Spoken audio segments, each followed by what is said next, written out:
Vamos às primeiras informações do Curitiba. O Curitiba que venceu o amistoso no estádio 3 de fevereiro, na cidade de Leste, no Paraguai. Vamos acompanhar, portanto, com ele, Daniel Rodrigues. Fala aí, Daniel, seja bem-vindo.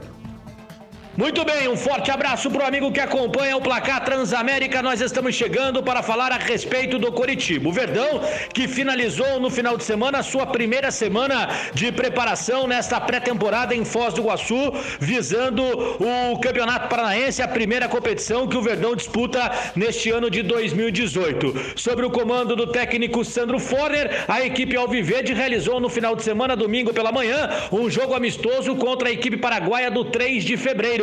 E acabou vencendo pelo placar de 2-0. O técnico Alviverde vinha projetando a equipe no 4-1-4-1 e foi esta equipe que ele colocou em campo. O Wilson no gol, Benítez na direita, o Thalisson Kelvin e o Erley a dupla de zaga e o William Matheus na esquerda. No meio campo, a presença do João Paulo, Rui, Simeão, o Ian Sassi e o Iago Dias. E depois no ataque o Kleber, o Gladiador, o Verdão que venceu pelo placar de 2-0. Aí, com relação ao Mosquito, jogador da base que vinha sendo utilizado nas partidas ou nos trabalhos técnicos táticos como titular, ficou de fora. Ele tem contrato com o Coritiba até setembro, é jogador da base, mas tem que fazer aí um pré-contrato para que possa ter uma renovação. E esta cláusula vem implicando numa situação de que Mosquito pode ficar de fora da estreia do campeonato, mesmo porque o Coritiba tem a necessidade de fazer esse pré-contrato para garantir uma renovação com este jogador. Por isso mesmo, o Verdão hoje pela manhã deu folga aos atletas na segunda-feira, os trabalhos voltam no período da tarde e a semana será cheia. O Verdão retorna de Foz do Iguaçu na próxima sexta-feira, concentrado para a estreia domingo contra a equipe do Prudentópolis. Daqui a pouquinho eu volto trazendo mais informações do Coritiba aqui no Placar Transamérica. Legal, obrigado, Daniel. As primeiras informações do Curitiba, Marina e Edgar. O Curitiba que apostou desde o final do ano passado, quando caiu para a segunda divisão do Campeonato Brasileiro, apostou na questão categorias de base. O time estava bem, o time vinha em alta, categoria de base do Curitiba, e colocou isso até como plataforma de campanha, né? O presidente que ganhou, a atual diretoria, colocou isso até como plataforma de campanha, trazendo o técnico que era da base, né, e para colocar no profissional. Eu, particularmente, achei ali meio estranho essa tese de que, porque ele conhece os jogadores da base, mas ele não vai trabalhar só com os jogadores da base, né? Ele vai trabalhar com jogadores experientes, jogadores que estão aí há muito tempo na luta. Ele vai ter que misturar os dois. Mas o que chama realmente a atenção e a palavra de ordem do Curitiba tem sido justamente essa questão, a garotada da base, e parece que estão depositando confiança nesses jogadores, mas tudo tem que ter uma calma, né? E tudo com cautela, né? Até quando o Samir assumiu a nova diretoria, ele falou que não faria nenhum sacrifício para manter nenhum jogador, né? Não colocaria aí a carroça na frente dos burros para fazer com que o jogador ficasse. O caso do Mosquito é um caso claro, né? Eles estão tendo problemas para fechar esse pré-contrato para ele continuar jogando e fazer a estreia no Paranaense por questão de valores. Então é uma coisa assim que a diretoria pôs na cabeça que vai trabalhar com a base, mas também não vai trabalhar aí aumentando salários, colocando, né, enfim, gastando mais do que pode com jogadores de categoria de base. Cada um vai ter que ter paciência, negociar certo e dentro do financeiro do clube, né? Edgar Otto Alber Júnior, que está retornando ao Placar Transamérica, mas tenho certeza que durante todo esse tempo você também acompanhou o Placar, acompanhou a Rádio Transamérica, as informações, estava sempre ligado. Porque o Luquinha está ligado, você também estava ligado, estava ou não estava? É o meu assessor. É seu assessor, ele que prepara a minha pauta. Né? Entendi. Eu acho que o Curitiba tem aí um desafio bem complicado, né? Primeiro é a questão financeira, né, que deve perder bastante aí ao longo desse ano, e é isso talvez um dos motivos de ter que trabalhar muito com a categoria de base.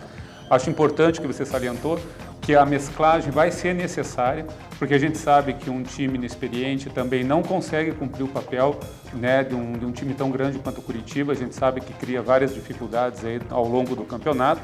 E o treinador, principalmente. A gente teve exemplo aí o ano passado, que o Pachequinho vinha muito bem, conseguiu fazer alguma coisa em relação ao clube, até pela a sua história, por ter essa participação próxima assim, dos jogadores. Eu acho que o Sandro vai estar no mesmo caminho, vai estar tentando trabalhar com esses jogadores novos, mas eu acredito que vai ter alguma dificuldade sim com os jogadores mais experientes. Bom, Sandro Forne, técnico atual da equipe do Curitiba, após a vitória do amistoso no estádio 3 de fevereiro, concedeu entrevista coletiva e também fala aqui no Placar Transamérica. Na verdade, isso foi uma aposta da diretoria, né? De ter esses jogadores da base, as campanhas nos 2 últimos anos foram muito boas, né? Então também credenciou esses jogadores a estarem aqui, né? E agora eles vão ter uma oportunidade de confirmar isso, né? Isso pode servir para dar mais velocidade buscando jogadores mais novos? Não necessariamente. A velocidade, na verdade, é a característica do jogador, não se ele é mais jovem ou se ele é mais velho, né? Mas os jogadores mais novos, eles estão há mais tempo trabalhando comigo, né? E os outros jogadores, a gente tem pouquíssimo tempo de treino, pouquíssima repetição, mas foi bem positivo pelo tempo que nós tivemos. Para nós observarmos, né? Nós tivemos pouco tempo de treinamento e o jogo ele te dá um pouco mais de noção, né, do que nós trabalhamos nesses dias num nível competitivo, né? Então eu acho que foi produtivo. Lógico que temos muitas coisas para melhorar, né? Mas lógico que é sempre bom a gente ter um resultado como foi, um jogo difícil, um jogo pegado, né? E conseguimos fazer também muitas coisas boas, né? E é um começo e vamos continuar trabalhando para tentar melhorar e chegar num nível melhor ainda no primeiro jogo e depois na sequência. Legal, tá? Entrevista coletiva. Tudo no início é assim. Caminha dessa forma, dessa maneira, são suposições, ele monta um time como vem montando o seu time e o primeiro teste realmente acaba sendo o primeiro jogo no Campeonato Paranaense. E dependendo do resultado, muda-se também o discurso. Até porque... pode falar. Não, fica à vontade. Até porque um amistoso é diferente de um jogo, né, de estreia de campeonato, valendo. Então, ele tem utilizado muitos amistosos para poder mudar realmente a equipe. Até colocou o Ian Sassi no lugar do Mosquito por questão contratual, né? Já se ele não puder contar com o Mosquito, o que ele vai fazer? Então ele já colocou o Ian Sassi no lugar, já testou mais uma vez, então é diferente mesmo. Não tem como você dizer que o time está pronto para o campeonato até que você jogue a primeira partida. Achei importante também a colocação dele em relação aos velocistas, né?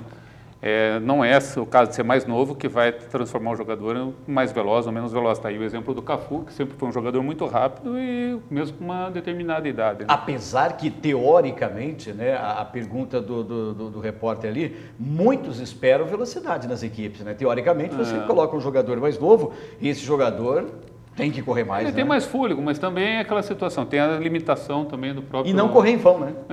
Não correr rápido. Não adianta, né? A gente já viu muito time rápido ficar batendo cabeça no campo e não chegar a lugar nenhum. Então, acho que essa colocação dele com bastante cautela aí eu achei bastante interessante. Legal. Sérgio Rodrigues trazendo mais informações do Verdão. Fala aí, Daniel. Muito bem, de retorno aqui no Placar Transamérica, falando mais a respeito do Coritiba, o Verdão, que está no Grupo A do Campeonato Paranaense. Lembrando que este ano o campeonato muda a sua fórmula de disputa. No primeiro turno, as equipes do Grupo A enfrentam as equipes do Grupo B, classificando as duas melhores para uma fase semifinal. Os times jogando em jogo único, chegando à final, também em jogo único, com o mando daquele que tiver a melhor campanha dentro da competição e sendo campeão, a equipe já garantindo uma vaga na final. No segundo turno, as equipes jogam dentro do seu grupo, ou seja, com adversários diretos, também se classificando as duas melhores, fazendo semifinal e, consequentemente, a final em jogo único. Se a mesma equipe for a campeã do primeiro turno e do segundo turno, consequentemente, será a equipe campeã paranaense. Se for uma equipe diferente, teremos aí duas partidas decisivas que vão determinar o campeão estadual de 2018. O Coritiba, no Grupo A, enfrenta neste primeiro turno a equipe do Prudentópolis na estreia no domingo em casa, depois o Rio Branco de Paranaguá também em casa, vai a Francisco Beltrão jogar contra a União, equipe que teve o acesso no ano passado na terceira rodada. Na quarta rodada é o clássico Atletiba no estádio Couto Pereira, depois vai a Londrina jogar contra o Tubarão e na última rodada encara a equipe do Toledo também fora de casa. Então o Coritiba terá o Prudentópolis, o Rio Branco, o União de Francisco Beltrão, o Atlético Paranaense, o Londrina e o Toledo nesta primeira fase, adversários do outro grupo. O Verdão, então, retornando às atividades na tarde dessa segunda-feira, o técnico Sandro Forner dando uma intensificação a respeito da movimentação e montagem da equipe nesta reta final de pré-temporada, assim como também o departamento físico, que vai definindo aí as cargas de preparação desta última semana, para que os jogadores possam ter condições plenas e amplas da estreia domingo contra a equipe do Prudentópolis. São essas as informações do Coritiba, e para fechar, claro, falando da Copa São Paulo de Futebol Júnior, infelizmente o Verdão foi eliminado, perdeu para o Flamengo por 1-0 e deu adeus à Copinha. Informações do Verdão aqui no Placar Transamérica. Legal, obrigado, Daniel. Portanto, Edgar, Marina, rapidinho só para encerrar, o Coritiba também tentou fazer a parte dele na Copa São Paulo. É aquilo que a gente falou, é um campeonato bastante acirrado, não quer dizer, não reflete o que é o time, né? E o Coritiba, assim como o Paraná Clube, foi eliminado chegando perto aí das oitavas, né? Então, pode-se dizer que foi uma boa participação dentro do campeonato. Legal. Boa...